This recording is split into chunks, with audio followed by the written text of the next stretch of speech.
വലതുകാൽ വെച്ച് ആ വീട്ടിലേക്ക് കയറുമ്പോൾ അവിടുത്തെ സ്ഥിതിഗതികളൊന്നും അവൾക്കറിയില്ലായിരുന്നു. മനസ്സിലെപ്പോഴും അമ്മ പറഞ്ഞു തന്ന കാര്യങ്ങളായിരുന്നു. നീ ചെന്ന് കയറുന്ന വീടാണ് ഇനി മുതൽ നിന്റെ സ്വന്തം വീട്. അവിടെയുള്ളവരെ എല്ലാവരെയും നീ സ്നേഹിക്കണം. ആരെക്കൊണ്ടും ചീത്ത എന്ന് പറയിക്കരുത്. സകല ദൈവങ്ങളോടും ഇവിടെ ഒരു കുഴപ്പവും ഉണ്ടാകരുത് എന്ന് അവൾ പ്രാർത്ഥിച്ചു. കാരണം തനിക്ക് ഈ വീട്ടിലേക്ക് മരുമകളായി വന്നു കയറാനുള്ള യാതൊരു അർഹതയില്ല.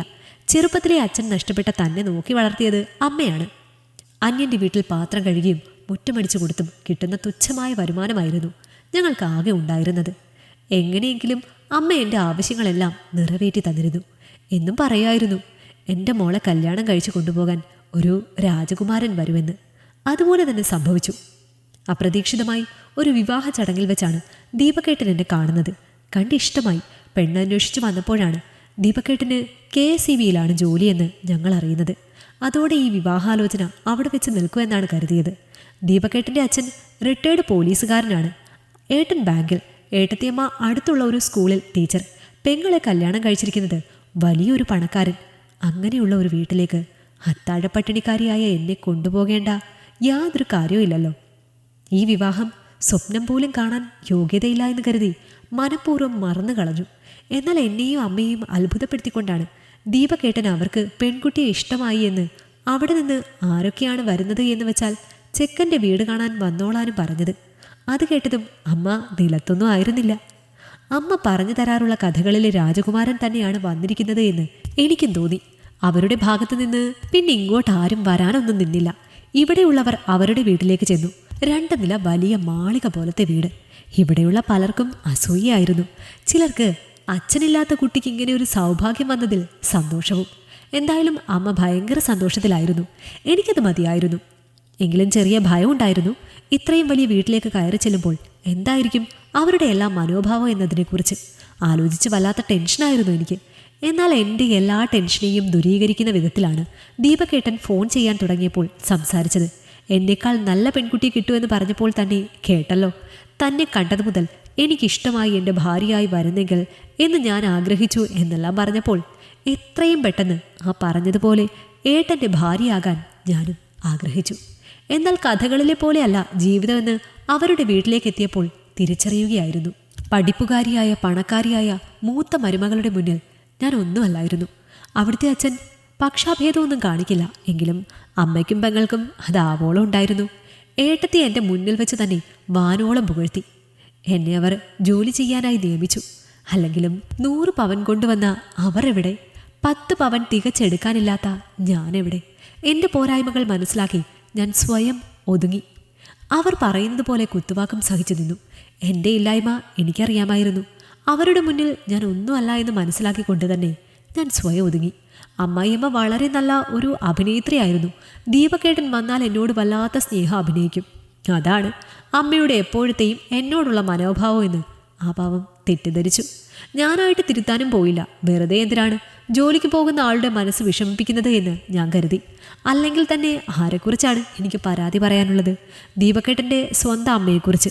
കല്യാണം കഴിഞ്ഞ് മാസങ്ങളായതല്ലേ ഉള്ളൂ. അതിനിടയിൽ അങ്ങനെയെല്ലാം പറഞ്ഞിട്ടുണ്ടെങ്കിൽ ചിലപ്പോൾ ദീപക്കേട്ടൻ എന്നോട് തന്നെ ദേഷ്യം തോന്നിപ്പോകുമെന്ന് തോന്നി. എല്ലാം സഹിച്ചു, ക്ഷമിച്ചു. ആകെ കൂടി മനസ്സ് തുറക്കുന്നത് വീട്ടിൽ ചെല്ലുമ്പോൾ അമ്മയോടാണ്. അപ്പോൾ കിട്ടുന്ന ഉപദേശവും എല്ലാം സഹിക്കാൻ തന്നെയായിരുന്നു. മോളെ, അവരുടെ നിലയ്ക്കും വിലയ്ക്കും ഒത്ത ആളുകളല്ല നമ്മൾ. അത് നീ മനസ്സിലാക്കണം. കുറച്ച് താഴ്ന്നു തന്നെ നീ നിൽക്കണം. നിന്റെ അച്ഛൻ്റെ അമ്മ എന്നെ എന്തുമാത്രം ഇട്ട് കഷ്ടപ്പെടുത്തിയിട്ടുണ്ട് എന്നറിയാമോ? എന്നിട്ട് എന്തായി? ഞാനൊരു വാക്ക് മറുത്തു പറയില്ല. അവസാനം എൻ്റെ അടുത്ത് തന്നെ വന്നില്ലേ?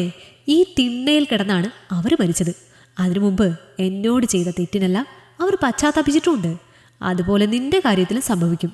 നിന്റെ നല്ല സ്വഭാവം മനസ്സിലാക്കി അവരെല്ലാം നിന്നെ സ്നേഹിക്കാൻ തുടങ്ങും. എൻ്റെ മോള് ക്ഷമിച്ചു നിന്നാൽ മതി.